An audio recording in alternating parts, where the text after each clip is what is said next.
So, from Visual Basic kasi guys, ayun lang naman yung alam kong programming. Isa-try ko ngayon yung ano ngayon, .NET. Yung C# kung kaya ko pa bang mag-program ng C#.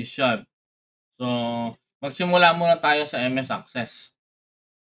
So, yun nga. So, check natin ngayon guys. So, sabi ko nga, tatry ko. Di ba dati, alam nyo naman, pag nagpo-program ako sa VB.NET lang. So, tatry ngayon natin mag-C# kung kaya ko ba. So, magsimula muna tayo sa ano guys, sa Access.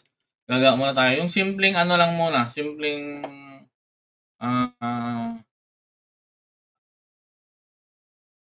database lang muna natin gawin. Huwag muna tayong magmadali kasi mahirapan tayo.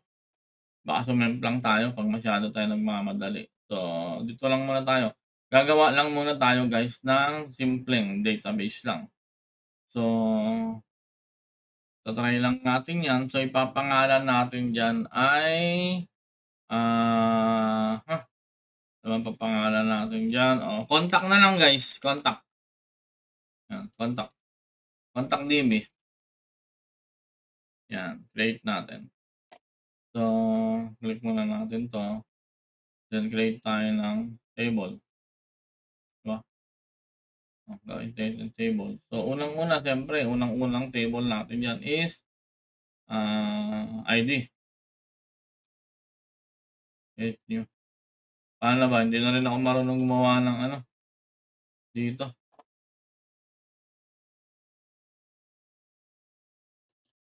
Ano yung ginagawa ko? Mali yung ginagawa ko. Hindi na rin ako marunong. So, no. So, create tayo ng table. Then, table fields. Naka-view kasi tayo. Dapat hindi tayo naka-view. Pangalanan natin siyang contact. PBL contact. Ano ba yan? Hindi na rin ako marunong. Yan. Yan. Tapos may ID. Yun, may ID na pala siya. Huwag na natin pahirapan guys.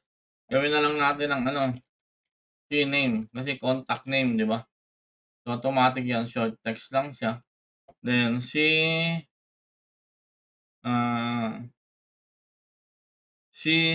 gender. Para male, female lang. So, ano lang to?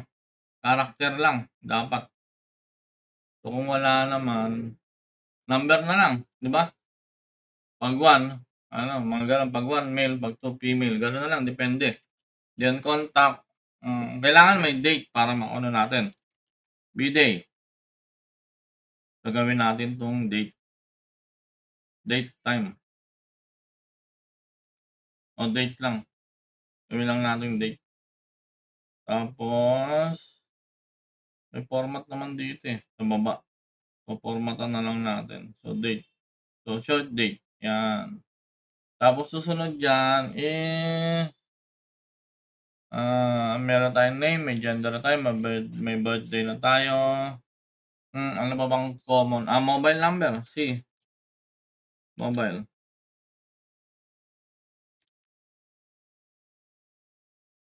Mobile number. Yan, halimbawa. So, ano na lang natin yan? I-short text na lang natin yan. Pwede mo naman siyang i-number. Kaya nga lang, di ba? Meron tayong plus.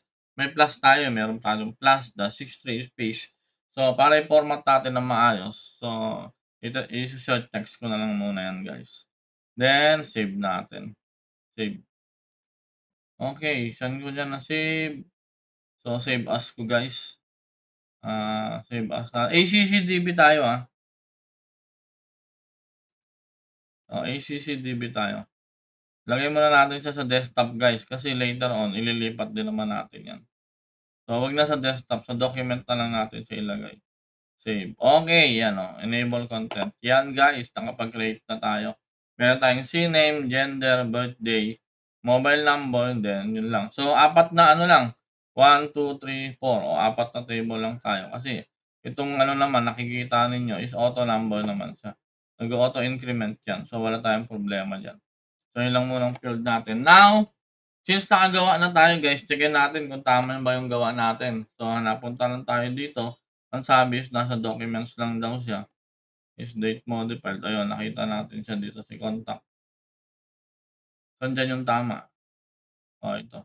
Parehas siguro silang tama. So, try natin 'tong contact, open natin 'to. Enable natin content, check natin yung laman, okey. Parehas lang sila. Pero ang gagamitin natin ngayon is yung contact lang. Sarado na natin 'to. So, meron na tayong contact DB, guys. So, 'yan ang gagamitin natin. So, at least ngayon marunong na kayong mag-create ng ano, marunong na tayo, guys. At least ngayon, guys, marunong na tayong gumawa ng MS Access. Kasi mag-aaral uli ako ngayon. Actually, ang ginagawa ko kasi is MS ano kaagad, MS SQL. Yun ang medyo sanay tayo. Pero ngayon, guys, this time, so start muna tayo sa basic para yung mga gusto ring manood ng video natin is makasabay. So, gano'n muna. At least nakapag-create na tayo ng database sa Access. Sa part 2, gawin natin yung iko-call naman natin siya using Visual Studio, then C# tayo. Yun ang gagamitin natin. So, maraming salamat, guys. Thank you very much.